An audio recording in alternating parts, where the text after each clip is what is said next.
अक्सर लोग ये मेरे से सवाल करते हैं कि आप जो है टोटल आपकी जो घर जिसमें आप रह रहे हैं वो आपको परचेज़ करना चाहिए या आपको रेंट पे रहना चाहिए, what is the best option. So ये डिपेंड करता है कि आप बेसिकली आपकी टोटल वेल्थ कितनी है।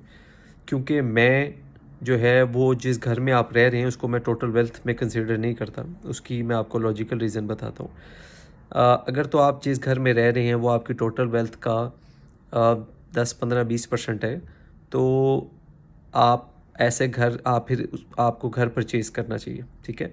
अगर आप ऐसे घर में रह रहे हैं जो आपकी टोटल वेल्थ का 60, 70, 80% है, तो आपको वो घर बेच कर वो पैसा जो है वो इन्वेस्ट करना चाहिए, चाहे आप फिक्स्ड इनकम में इन्वेस्ट करें, क्योंकि वो जो घर है आपका वो आपको कोई रिटर्न नहीं दे रहा, ठीक है।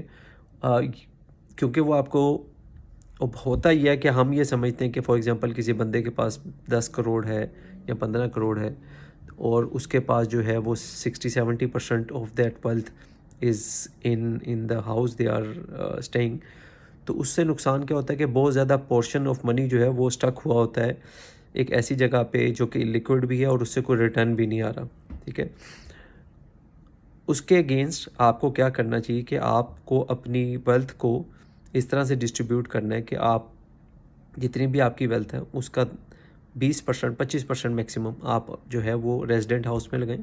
बाकी जो पैसा है वो आप इन्वेस्टमेंट्स में लगाएं, चाहे आप फिक्स्ड इनकम लें, एक्विटीज़ लें या कुछ और बिज़नेस करें।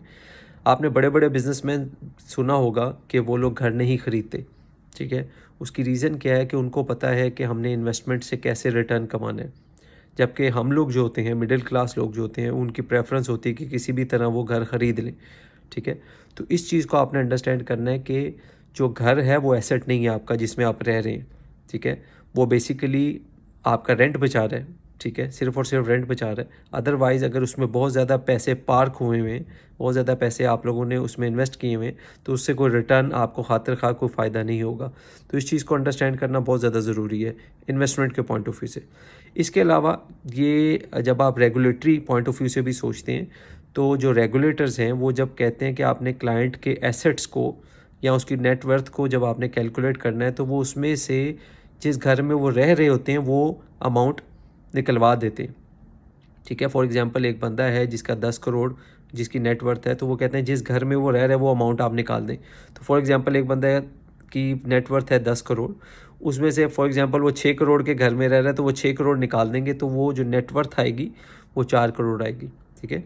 तो इसलिए बहुत ज़्यादा ज़रूरी है इस चीज़ को अंडरस्टैंड करना कि आपका घर जिसमें आप रहते हैं वो एसेट नहीं होता।